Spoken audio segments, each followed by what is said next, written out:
ಖಾಸಗಿ ಬಸ್ಗಳ ಓವರ್ಟೇಕ್ ಬರಕ್ಕೆ ಸರಣಿ ಅಪಘಾತ ಸಂಭವಿಸಿ ಸ್ಕೂಟರ್ನಲ್ಲಿದ್ದ ತಾಯಿ ಮಗಳು ಗಂಭೀರವಾಗಿ ಗಾಯಗೊಂಡ ಘಟನೆ ಮೂಡಬಿದ್ರೆ ಹಂಡೇಲು ಬಳಿ ನಡೆದಿದೆ.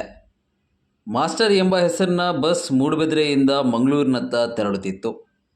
ತೋಡಾರ್ ಮೈಟ್ ಕಾಲೇಜು ಎದುರು ಕಾಲೇಜು ಬಸ್ಸೊಂದನ್ನು ಓವರ್ಟೇಕ್ ಮಾಡಲು ಬಸ್ ಚಾಲಕ ವಿಪರೀತ ವೇಗದಿಂದ ಬಸ್ಸನ್ನು ಮುನ್ನುಗ್ಗಿಸಿದ್ದ.